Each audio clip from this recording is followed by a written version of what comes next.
आज कल की भांति आज भी हम वही प्रयास करेंगे कि ये जो त्याग आधारित प्रसन्नता, अप्रसन्नता और संभाव है, इसको ठीक से समझ लें और उसका कंट्रास्ट जो है कॉरस्पॉन्डिंग वर्ल्डली प्रसन्नता, वर्ल्डली अप्रसन्नता, वर्ल्डली संभाव से क्या कंट्रास्ट है और क्या हम ये समझ पा रहे हैं कि एक के आधार पर दूसरा ड्रॉप हो सकता है। तो जो त्याग आधारित है उनको हमको कल भी नोट किया कि थोड़ा भी और क्लैरिटी की आवश्यकता है। त्याग आधारित जो भी 3 तरह के अनुभव हैं, उनको हमने किस आधार पे माना है वो हमको बार बार अभी चैंट भी किया पूनम ने। तो त्याग आधारित जो है उनका फंडामेंटल नेचर क्या है, वो इनसाइट बेस्ड है। क्या इनसाइट? अनित्य दुख अनात्म की इनसाइट। और इनसाइट जो होती है वो it is always for most of us it is a progressive development of insight. धीरे धीरे धीरे धीरे इनसाइट डेवलप होती है क्योंकि हमारी अटैचमेंट्स वेरिड हैं, 6 प्रकार की है। हर एक सेंस डोर पे अटैचमेंट होती रहती है और कई बार हम भ्रम में रहते हैं कि एक सेंस डोर के ऊपर तो मैनेज हो गया, बाकियों को हम बॉदर नहीं करते। तो इसलिए वो 6 प्रकार के कह रहे हैं। तो उसका डिस्टिंग्विशिंग फीचर वर्ल्डली एक्सपीरियंस से ये है कि worldly experience direct sense experience है। इंद्रियों पे स्पर्श होता है और वेदना के आधार पे प्रिय लगता है, अप्रिय लगता है या न्यूट्रल लगता है, या अगर लगता भी अप्रिय प्रिय तो हम उसको अपनी जोर जबरदस्ती से न्यूट्रल कर देते हैं, उसके प्रति रिस्पॉन्स न करके, उसको इग्नोर करके। In fact teachers have adopted this also as a strategy, जैसे मैंने कहा भी था। It's a very helpful strategy कि भाई नया नया साधक आ रहा है तो उसको हमने, आपने याद होगा आपको, हम सब बचना से आए हैं। तो पूज्य गोयंका जी वहाँ पे कहा भी करते थे, शुरू शुरू में ही कहते थे कि भाई दुखद भी वेद संवेदना वेदना होगी, सुखद भी वेद संवेदना होगी, कहीं ध्यान रखना कहीं राग न जाग जाए, द्वेष न जाग जाए। That's very simple straight forward instruction. क्योंकि नया नया साधक उसको समझ नहीं होती, तो दुख परेशानी पेन होता है तो समझता है साधना खराब हो गई, और धारा प्रवाह होता है समझता है साधना बहुत अच्छी हो गई, तो बिल्कुल उल्टा चला गया अगर। तो इसलिए बार बार कहते हैं कि भाई जो भी अनुभव उसको जानते हुए ये समझने का प्रयास करो ताकि वो उसको प्रति कोई राग न जागे, द्वेष न जागे। So it is a effort being done. Effort करना पड़ता है कि द्वेष लग रहा है, जान रहा नहीं, नहीं गुरु जी ने कहा था द्वेष नहीं जगाना, देखो देखो पेन को देखो, हाँ हाँ अभी सहन नहीं हो रहा, अब सहन नहीं हो रहा। So then this how practised and then you change the posture. और प्रिय में तो बहुत ही गड़बड़ हो जाती है उसका भूल जाते हैं, वो इतना अच्छा लगता है कि ठीक है, you just forget it. So that's the point which is being made, very very valuable point. But when you go further toward the ninth day or in a long course, he starts with this अनित्य बोध के आधार पर समता पुष्ट करें। That is the point कि आप अनित्य बोध को समझें। यहाँ पे कहा जा रहा है अनित्य बोध भी, दुख बोध भी और उनकी अनकंट्रोलेबिलिटी है। ये कहा जा रहा है कि वो अनित्य है और संतोषजनक नहीं है और हमारे वश में नहीं है। एक परिणाम धम्मा का मतलब ये है। तो इस तीनों एस्पेक्ट्स को समझते हुए, अनुभव से जानते हुए, हम उसको रिस्पॉन्स करेंगे समता का। तो जो संभाव है उसका मतलब ये है इस सेंस में। और जो सुखद भाव है उसमें क्या है, अब उसमें ग्रेडेशंस हैं हमारी, ये थोड़ी दिक्कत होती है हमको एक्सेप्ट करने में कि डेवलपमेंट ऑफ पन्या जो है वो ग्रेडेशंस में होती है, धीरे धीरे होती है। It doesn't happen through, I mean, even Sotapanna does not have perfect panya. Let's be very clear, isn't it? And he has a tendency to forget things also. कि we hear हमने सूत्र पढ़े हैं इतने जिसमें सुतापन माता विशाखा का पोता मर गया और वो रोए जा रही है, and then of course like this she recovers when Buddha tells her appropriate message, she immediately recovers, नहीं नहीं नहीं मुझे नहीं चाहिए, So the idea is that we are progressing in our development of insight.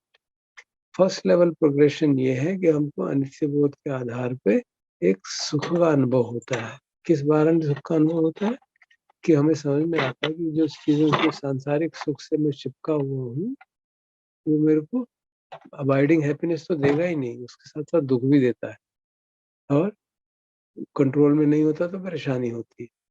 Now that is the part of understanding, but the happiness is not arising directly because this is happening, but because the ability to drop that attachment to sensory pleasures gives you joy.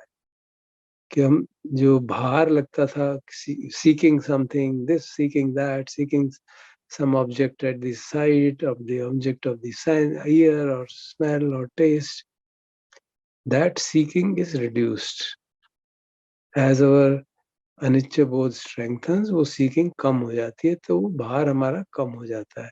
So we get a sense of relief. हालांकि वहां पे जो शब्द use किया गया सोमनस से, a pleasant mental feeling, because it can be interpreted by many also as some kind of a happiness. तो basically ये कहा जा रहा है कि जैसे जैसे आपकी फर्स्ट लेवल की प्रज्ञा अनित्य बोध दुख बोध डेवलप होगा, आपका सांसारिक सुख से के अंदर डिपेंडेंस कम होती चली जाएगी और उसमें अपना सुख है। संसारिक सुख की डिपेंडेंस कम होने में सुख है, उसकी बात हो रही है। Okay, so that is the point being made, so we should focus on that कि अनित्य बोध के आधार पर हमारा सुख जाग रहा है, हमें प्रसन्नता जाग रही है, एक मेंटल प्लेजेंट फीलिंग हो रही है। Then second level is when it is further deepen, then we realise our limitations कि हाँ वो लाभ तो हो रहा है, कम हो रही है हमारी सेंसरी प्लेजर्स की सीकिंग कम हो रही है, लेकिन सेंसरी अनहैप्पीनेस जो है उसको अभी भी हम मॉडरेट एडजस्ट करते रहते हैं, किसी तरह से हटा दें, ये कर ले वो कर ले, and we are not able to see the dimension beyond that. तो यहाँ पे इसलिए हमको ध्यान दिलाया जा रहा है कि अनित्य बोध जैसे पुष्ट होगा तो आपकी जो इनर सर्च है it will become stronger, the search for the transcendent nature of reality.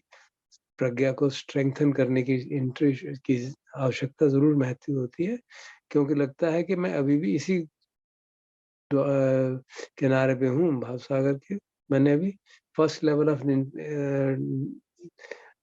Experience of निब्बाना नहीं किया है। I am not really entered even this stream of liberation. I'm still hovering on this side. So entering into stream of liberation will reduce my suffering drastically. That we have studied, Buddha and others, so many times we have been told. तो ये जो मैं यहाँ की और उस direction से मेरी डायरेक्शन खुल जाएगी कि बस then I'll be free from suffering for all times. So with that understanding, a perception develops that ये जो suffering यहाँ sensory domain में हो रही है, संसारिक दुख जो आ रहे हैं, इनको मैं जो कर सकता हूँ कर लूँ, उसमें कोई दोष नहीं है, लेकिन उससे मेरा मुक्ति नहीं, उससे मुझे संसारिक दुख खत्म नहीं होने वाला है कभी भी, क्योंकि वो जब तक मैं जन्म लेता रहूंगा वो बार बार आता रहेगा। तो ये भाव जब गहराई से डेवलप होगा तो भी कहेंगे, हम कहते हैं कि त्याग आधारित अप्रसन्नता, मतलब त्याग आधारित एक भाव जागता है कि मुझे काम करना चाहिए, अभी मेरा काम पूरा नहीं हुआ है, even in the sense of entering the stream, not even arahant, even entering the stream of liberation. So उसके कारण एक sense of mental unpleasantness जागती है, which is in fact a positive thing. It's not a negative thing. It's a positive because it gives us flip.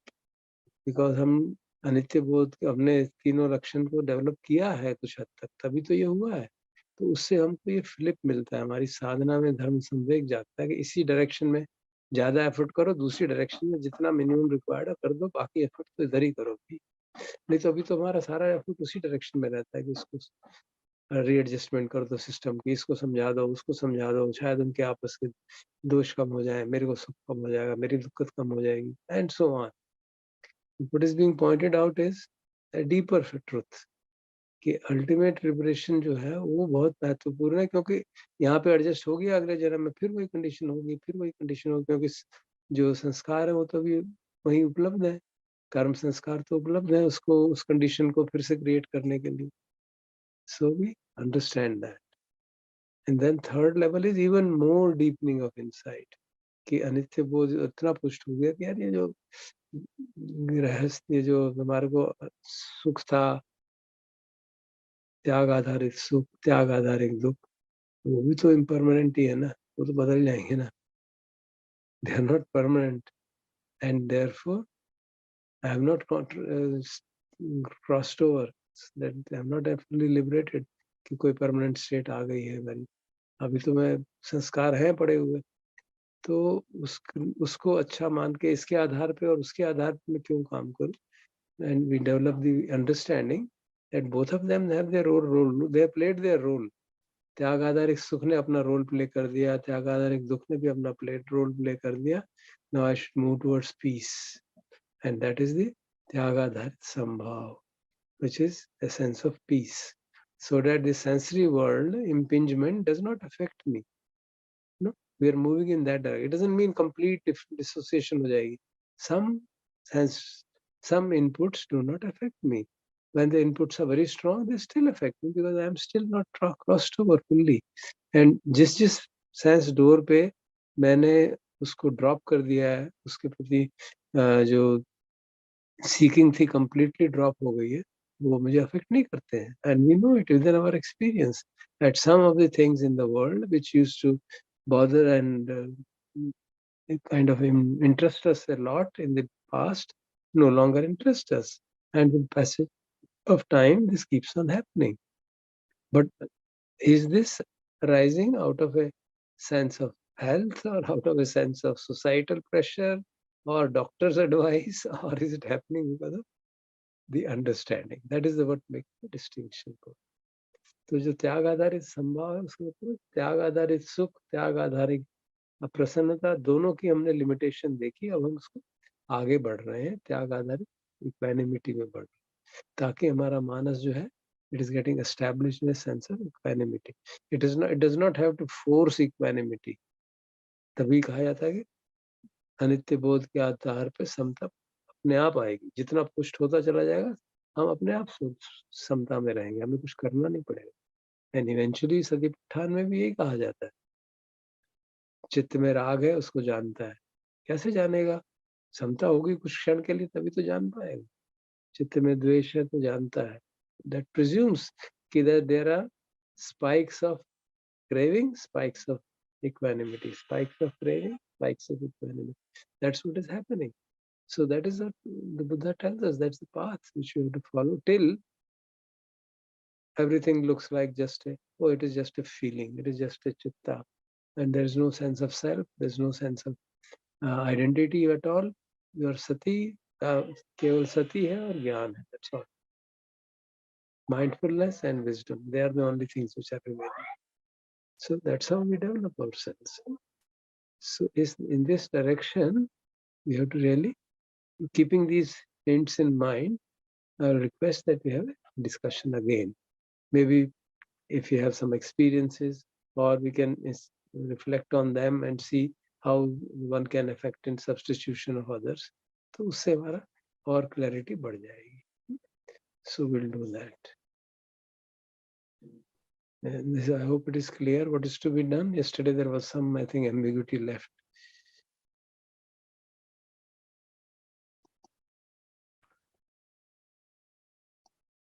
Darshan, may I request you to clarify जी. कि जो ये phrase है ना त्याग आधारित, है ना?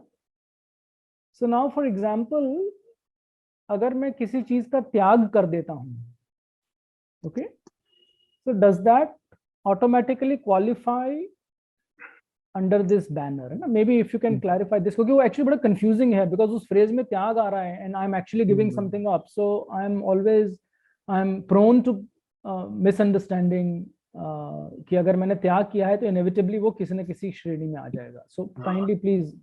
क्योंकि वहाँ पे जैसे मैंने अभी निवेदन किया था, the description given is quite clear that जो अनित्य, असंतोषजनक और विपरिणाम धम्मा है, इस अंडरस्टैंडिंग के आधार पर, ये अंडरस्टैंडिंग अगर है उसके आधार पर जो भी हो रहा है, तो उसको नेखम्मा कहा गया, हमने उसका ट्रांसलेशन इस तरह से किया गया है. So in the sense that these are moving in direction of away from the sensory world. So उस सेंस में वो वर्ड appropriate है कि सेंस वर्ल्ड से sensory interaction, sensory pleasure, sensory displeasure, sensory forced equanimity, we are moving from there to the understanding inside based pleasure, inside based displeasure, inside based equanimity. So the key thing there is insight, and insight is samma ditti का जो next step है ना, samma sankalpa, उसमें पहली चीज यही है, nekhamma sankalpa. So there also it is interpreted as renunciation, letting go, not taking it personally, I mean not attaching to things to that. ध्यान जो generosity है उसको भी नेकम्मा कहा जाता है. So we look at it in that sense. So this must be pretty clear. अगर हम किसी और कारण से चीजों को ड्रॉप करते हैं उससे भी लाभ होता है, but that is not what is being mentioned here. So this should be clear.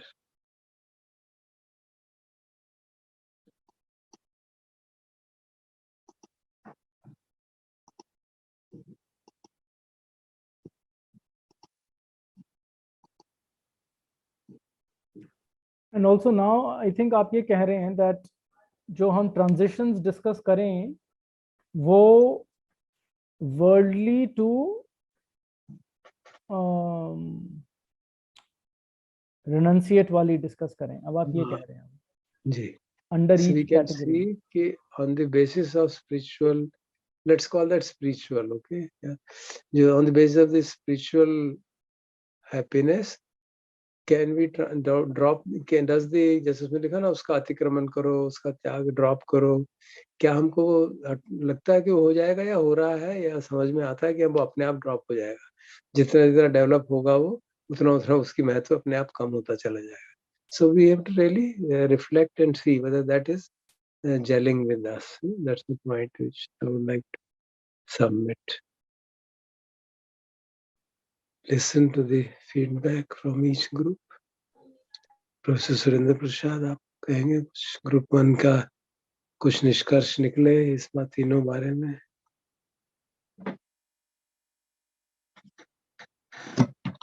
अभी कर लीजिए. डिस्कशन तो काफी हुई है और ऐसा लगता है कि जो आपने समझाया है काफी हद तक प्रिंसिपल तो उसके समझ आ गए हैं कि हमें क्या करना है या किस तरफ. बेसिकली धर्म सामयिक बढ़ेगा, हमारी अंडरस्टैंडिंग अनिच्छा, दुख और अनंतता की बढ़ेगी, तो हम अपने आप संभाव की तरफ बढ़ेंगे. और process of giving up one for the other is also somewhat clear. लेकिन अभी कुछ कुछ कंफ्यूजन लगता है एक दो जगह पर. और एक क्वेश्चन ये आ रहा है, जैसे कि एक एग्जांपल आया था कि मेरे को गुस्सा आता था और मैंने गुस्से को त्याग दिया तो मुझे अच्छा लगा और एक प्रसन्नता से हुई. और फिर भी कभी कभी आता है, इसीलिए उससे दोमनस्ता होती है और फिर अब संभव की तरफ बढ़ने की कोशिश की जा रही है. तो डाउट ये पैदा हुआ मन में कि इसको हम इस श्रृंखला में लाएंगे या मैनेजिंग की श्रृंखला में लाएंगे. क्योंकि अनलेस गुस्से का त्याग इतना मजबूत हो गया है कि उस तरह की किसी भी स्थिति में मुझे गुस्सा नहीं आता, तब तो ठीक है, तब तो काफी बड़ा त्याग हो गया है. Based on, of course, if it is happen based on realization of anicca, dukkha and anatta. But if it is happening from instance to instance, in some instances, but not in all instances, then should we consider it as having been dropped altogether? So this kind of doubts are still there in the minds of some of us. तो basic कारण के what is the proposition that this be put under which category? under Somanas for having got some relief from त्याग. Okay. Now the त्याग जो है, गुस्से का त्याग किस कारण से हुआ?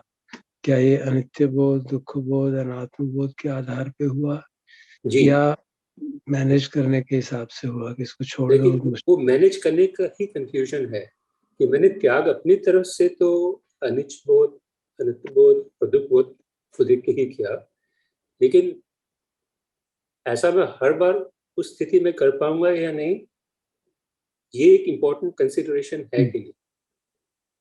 नहीं, कंसिडरेशन तो I mean, you can call it the KG level entry into that if you want. अब क्या कह सकता हूँ मैं? The fact that mental state has arisen and one is able to see that it is impermanent and as a result happiness rises. Whether it drops or not is a secondary matter.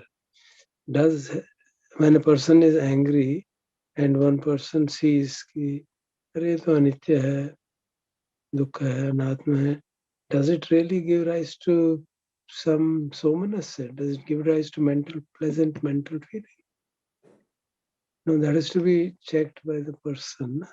जी, मेरा अपना अनुभव तो ये रहा है कि अगर गुस्सा हुआ और मैंने कई बार ऐसा जागा, बट आई नोटिस्ड कि वो एक मैंने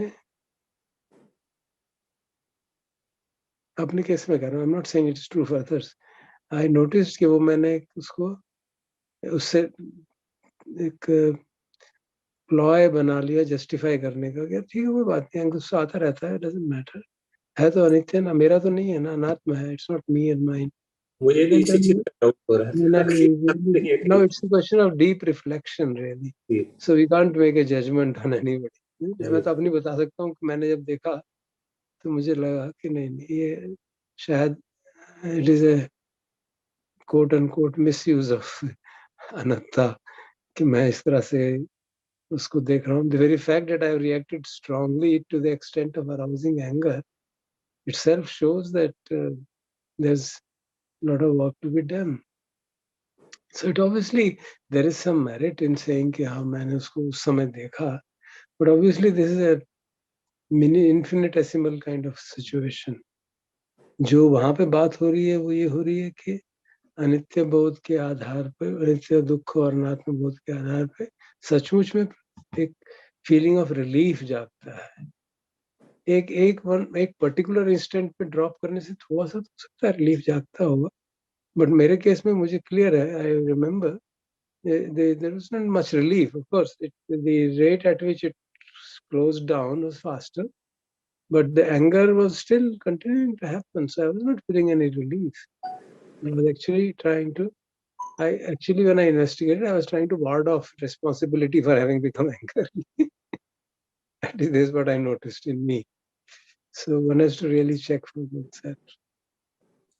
एक रिलेटिव इशू ये आया था इन द डिस्कशंस कि जो मन के धम हैं वो इतने सारे हैं, इतने ऑब्जेक्ट्स हैं, ये कह पाना कि किसी भी एक ऑब्जेक्ट की तरफ हमने बिल्कुल ड्रॉप आउट हो, उसको लेट गो कर दिया है बिल्कुल, तो कहना बहुत ही मुश्किल है. That's why it is better that because मन के जो धम्म है वो दो तरह के हैं, एक है सेंसरी ऑब्जेक्ट्स, दूसरे हैं thoughts processes by themselves. So जो सेंसरी ऑब्जेक्ट्स हैं उनके रिलेटेड भी तो majority of the thoughts are related to sensory objects. हाँ, ये बात भी सही है. So once we drop the sensory object, then those automatically no longer appear. Then we are left with pure mental phenomena, which is usually kind of perceptions, usually of various kinds, various views, which come under different categories, and they can be resolved.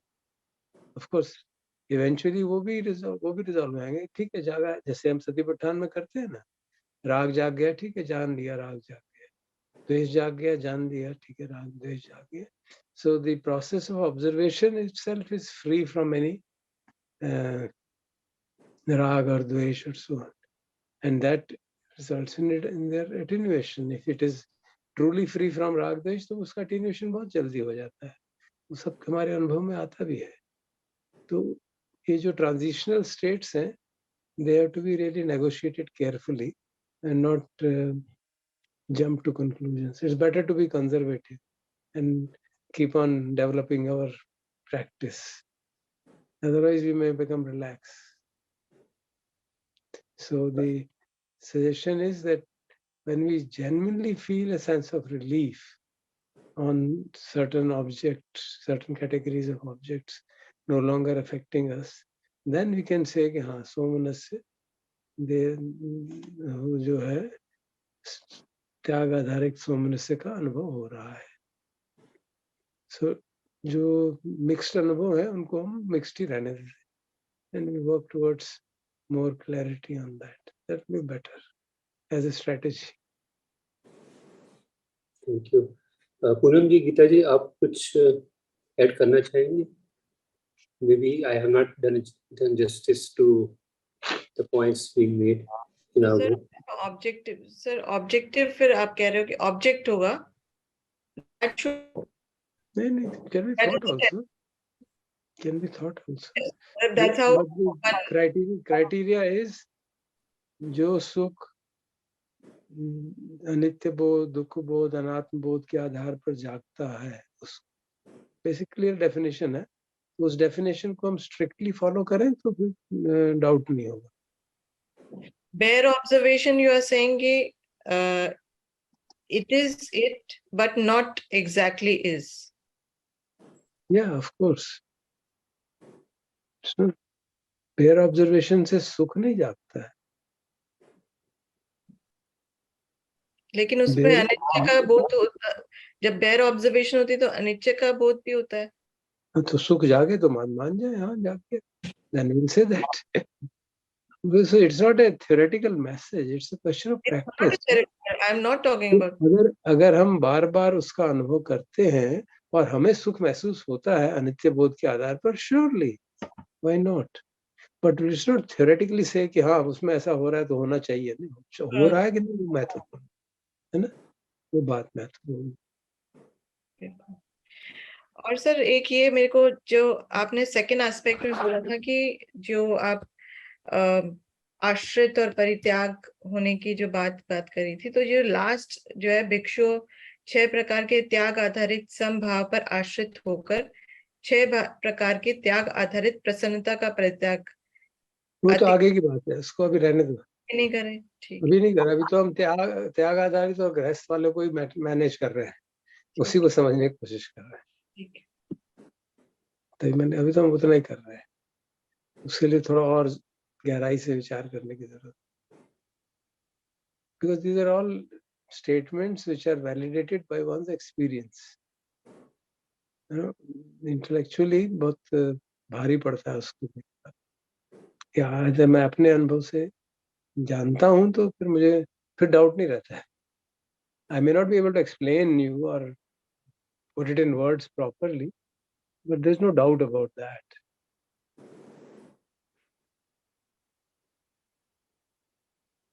So group, thank you. Group 2, Deepthi. Sir, so in our group we took examples of all the 3 pairs, और जो overall बात निकल के आई वो ये थी कि कुछ हद तक अभी क्लैरिटी आई है कि कैसे ग्रह की नेखम सितानी के आधार पे कैसे गेह सितानी को ट्रांसेंड किया जाता है. स्पेशली अनुरागी जी के केस में it was like quite clear that पहले उन्हें एक सर्टेन टाइप ऑफ कुछ स्पेसिफिक सिंगर्स के म्यूजिक के प्रति काफी रुझान था, तो उससे सोमनस से जागता था, और फिर उसका जो अनित्य बोध है उस रस का वो देखते देखते वो जो उसमें रिजॉइस करते थे वो चीज खत्म हो गई उनकी. तो उसके आधार पे एक रिलीफ जागा कि I am not pursuing it as much. Also वो जो सिंगर्स थे वो भी एक एक करके वो भी उनकी भी मृत्यु हो गई. तो ये भी देखा कि जो ये ऑब्जेक्ट ही था, sense object, that itself is impermanent. और फिर दूसरे ऐसे लोगों को भी देखा करते थे जो कि एक्चुअली जिनको उन सिंगर्स के प्रति या इस प्रकार सॉन्ग्स के प्रति इतना रुझान नहीं था, तो उन्हें लगता था कि ये लोग तो एक प्रकार के अटैचमेंट से फ्री हैं, मैं नहीं हूँ। और उसके आधार पे फिर धीरे धीरे जब उसे ऑब्जर्व किया तो एक नेखम सितानी दोमनस उनमें जागा कि मुझे भी इस प्रकार से इस राग से मुक्त होना है। It's a little overlapping and maybe a bit fuzzy also, but this is what he shared with us. And then eventually he said कि जो संभाव वाली बात है, गेह सितानी संभाव का उनको एक्सपीरियंस नहीं है। उनको जो भी एक्सपीरियंस है वो नेखम सितानी संभाव का है। जैसे कि गाने भी अब वो सुनते हैं तो उसमें राग उन्हें नहीं एक्सपीरियंस होता है, प्लेजेंट लगता है, बट राग नहीं एक्सपीरियंस होता है। सो he is not able to relate to Geh Sitani somehow. Then between Poonji and myself, so we shared some examples और फिर आपने भी थोड़ा के clarify किया। जैसे कार का example हमने लिया कि कार घर वालों को लगता है हमें कार लेनी चाहिए और हमें लगता है कि कार नहीं लेनी चाहिए because public transport could be better, environmentally it is better. And there was this question कि क्या इसे नेखम सितानी सोमनस कहा जा सकता है कि उस एक कार के जो प्लेजर है उसको ट्रांसेंड करके कोई दूसरे प्लेजर को ज्यादा अच्छा लगना। And then the clarification was that that is not the basis of नेखम सितानी सोमनस। उसका बेसिस ये है कि क्या वाकई कार से जो प्लेजर मिलता है, ये जो अटैचमेंट मिलता है, उसके प्रति ये समझे कि ये विपरिणाम धम्मा है, ये बदलता है, इसमें एक अटैचमेंट का दुख है। तो अगर वैसा नहीं है तो it does not qualify for that. So that clarification was important because कई बार हम ये नहीं समझ पाते। हम ये तो देखते हैं कि हमारा किसी एक प्रकार का अटैचमेंट कम हो गया है, बट हम उसे ऐसे मान लेते हैं कि वो कम हुआ है in the context of the wisdom as we are talking about here, but actually वो कम हुआ है किसी और गेह सितानी सोमनस्य की परसूट में, चाहे वो socially beneficial हो, environmentally beneficial हो, but ultimately it is coming from some sense of eye and some sense of sensory pleasure or perceptions of one's own perception. So one is still moving in that same domain. Just like if not this, then that. Then we also took some example of संभाव की जहाँ पे बात हुई, तो वहां पे जैसे एक बात ये हुई कि कभी कभी संभाव को, गेह सितानी संभाव को एज अ कोपिंग स्ट्रैटेजी भी यूज कर लेते हैं कि यू नो लाइफ में बहुत सारी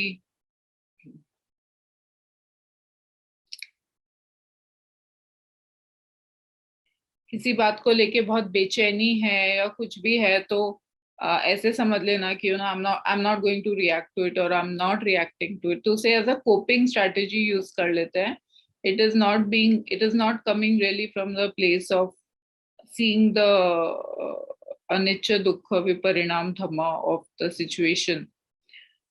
तो मुझे भी ऐसे ही लगा कि मेरे जीवन में भी यही ज्यादा एप्लीकेबल है, गेह सितानी संभाव और नेखम सितानी संभाव।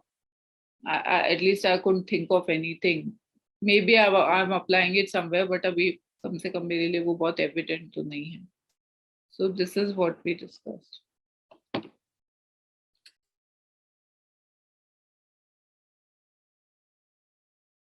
सर आप म्यूट पे हैं, आपका दूसरा वाला सिस्टम म्यूट है। हाँ, ग्रुप 3 राजेंद्र जी प्लीज।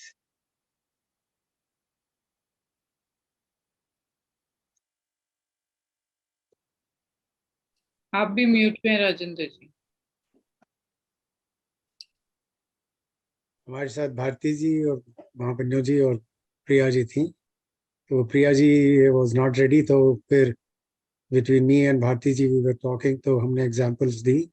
तो बेसिकली निष्कर्ष तो यही था कि क्योंकि महापन्यो जी के साथ इस बारे में काफ़ी डिस्कशन हुआ है, तो उन्होंने 2-3 बातें जो हमसे की उसके बारे में ये थोड़ी क्लैरिटी हुई है कि जैसे एग्जांपल मेरे केस में था कि जो सिविक एजेंसीज के प्रति मेरा एक रिएक्शन हुआ करता था, बहुत ही एग्रेसिव रिएक्शन, और फट से इमीडिएटली उतावला होना और चिट्ठी लिखना और फोन करना और व्हाट्सएप मैसेज भेजना और नहीं कोई मिल रहा है तो थोड़ा गुस्सा भी आता था। तो इस तरह की बात जब मैंने पहले महाबन्यों जी से की थी तो उनको याद थी, तो इस वजह से उसी रिएक्शन को मैं अब देख रहा हूँ आजकल।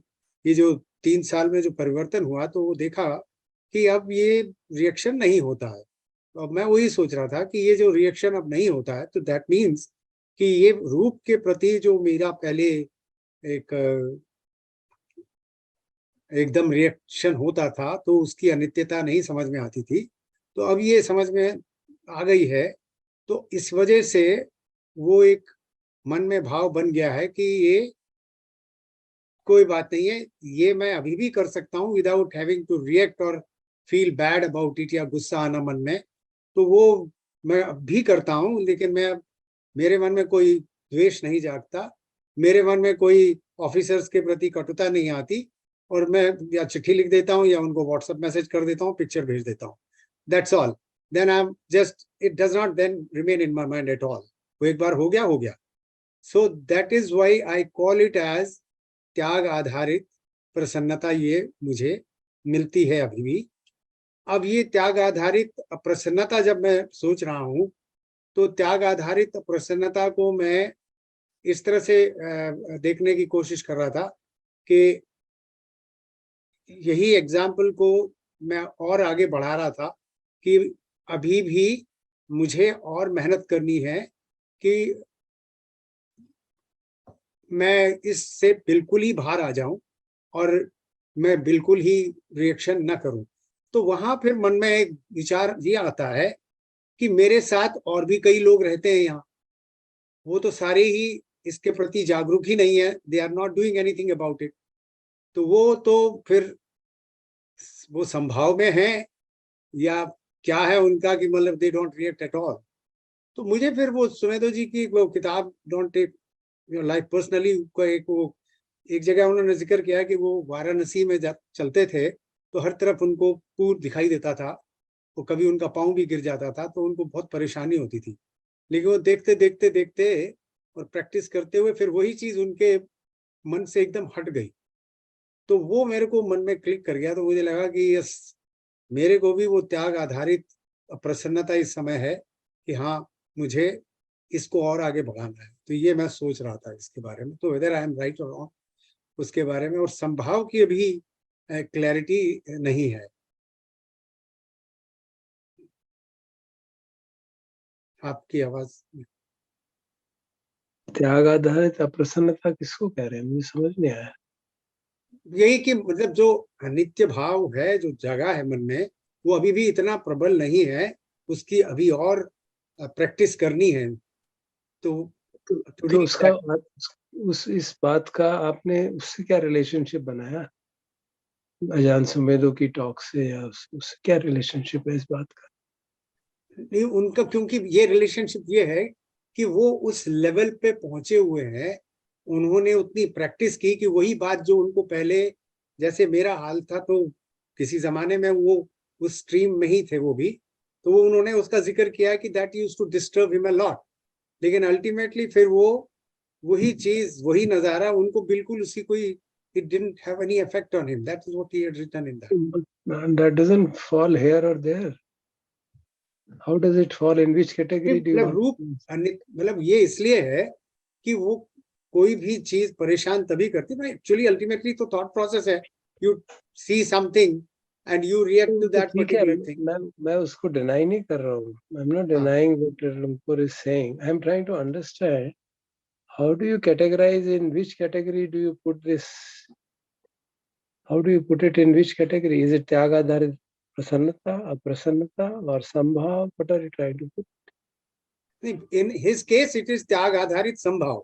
I am trying to say that मुझे ये त्याग आधारित वो सीन याद आता है तो मुझे अपने अंदर ये लगता है कि I have still to practice a lot to reach that stage wherein I can मतलब develop that संभाव। मेरे अंदर वो बात नहीं है, तो इसलिए उसकी वजह से मुझ में वो अप्रसन्नता जागती है कि मेरा अभी वो त्याग ये अपना जो अनित्यता और अनात्म का जो बोध है और दुख का, ये अभी उसकी समझ उतनी प्रबल नहीं है. This is what I want to say. Okay, thank you. Fine, I think we'll let it rest and see how it works, sits with us. I think there is some more need for reflection. Of course, it has to be validated by हमारे अपने अनुभव से ही validate होगा. वैसे तो सिर्फ किसी के कहने से सुनने से तो शायद नहीं होगा. So we have to really work on it for some time and then we'll see. So I think we can move now to the other part, maybe when we discuss the transposition of within the त्याग आधारित प्रसन्नता अप्रसन्नता और संभाव में जो transposition है उसको अगर हम ठीक से समझेंगे तो हो सकता है this may help us in clarifying it further. So we'll do that tomorrow. Okay. Sir can I share something? मुझे पूरा तो समझ में नहीं आया, but एक You're a perfect example of anicca, बेटा. अच्छा, एक जो सबके, क्योंकि मैंने आपका पहले का भी only 2-3 minutes ही सुना और gathering from everybody's experience, I went through something very recently last week. So मुझे अगर वो इसमें नहीं हो तो you can tell me, then I'll shut up.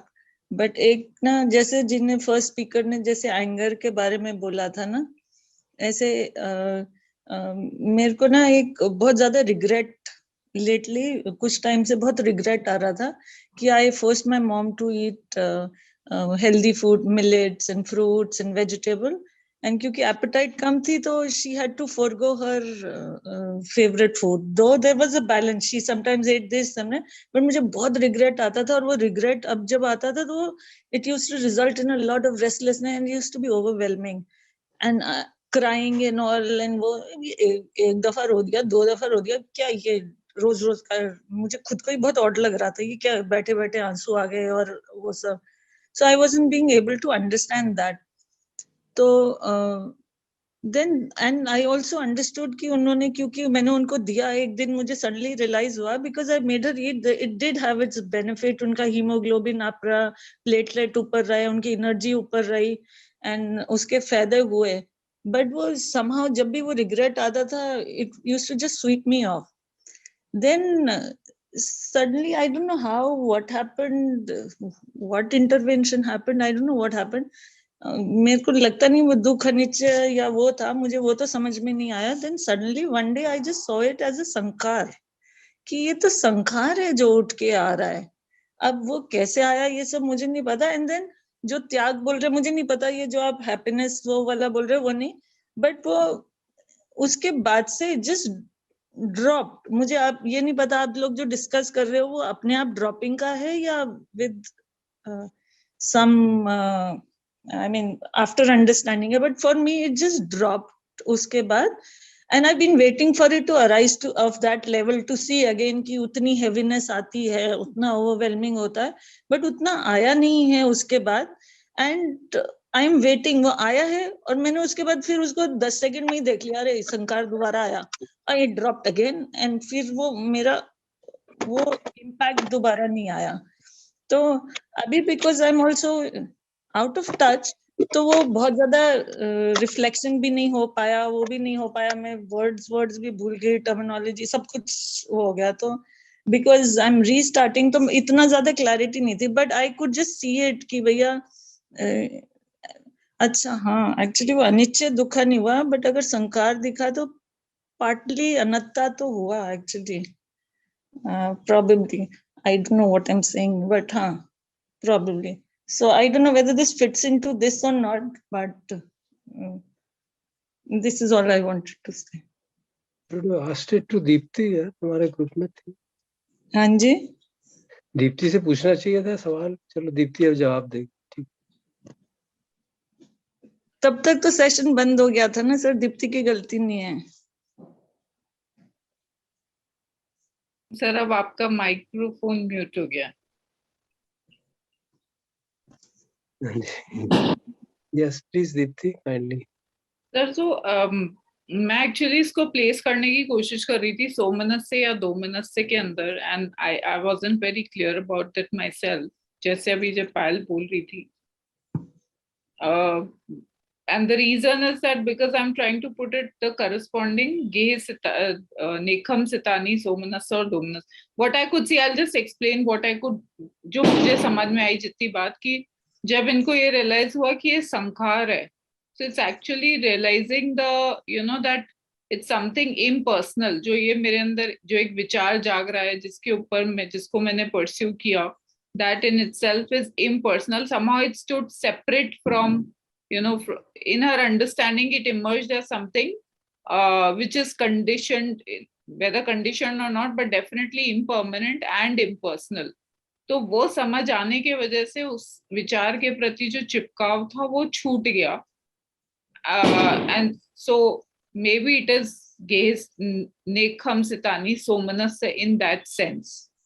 This is how I've tried to interpret it. I may be totally wrong on that.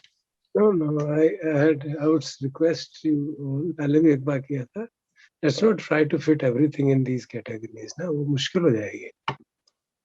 So these have a specific application. These categorization have a specific use, specific purpose to move from worldliness to this. Okay, it doesn't reduce the importance of other practices which we are used to, isn't it?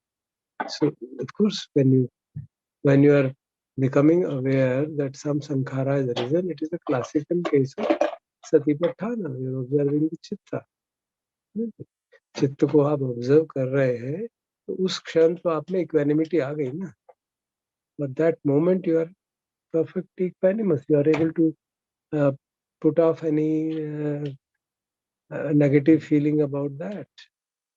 जो भी संस्कार, जो भी ऐसे दुख हो रहा है, रिमोर्स है, उसको आपने एज ए रिमोर्स देख लिया. Remorse is one of the very powerful nivarans in Satipatthana. So when you see it as that, if you truly see it, it just loses its energy because we take it to be strength, our personal. And once it loses energy, it will show its characteristic of impermanence and unsatisfactoriness. So the impermanence characteristic is inbuilt in the thing. We don't have to kind of put it inside the stuff. That is impermanent anyway. The moment we are able to make a distance from it, on any basis, on the basis of impermanence, on the basis of unsatisfactoriness, on the basis of impersonality, the distance-making process itself creates the necessary force, necessary purity of the mind for a few seconds, and that dilutes the impurity, it removes that impurity, and the mind becomes supple very quickly. So depending on the depth of observation and the depth of equanimity would be the rate at which the sankhara would evaporate. So it is a standard process of satipatthana bhavana, and satipatthana bhavana showing its effect. So we need not put it in this category or that category. See, there's no need. So when we say somanasya, there it refers to the contrast with the worldly happiness. There is a contrast in that. That is the object. कि भाई worldly happiness से ये happiness ज़्यादा subtle और टिकाऊ है, तो you should give up that and move in that direction. So we don't want to call anger as a worldly happiness, isn't it? तो फिर वो उसमें confusion हो जाएगा. We put it in that category or this category.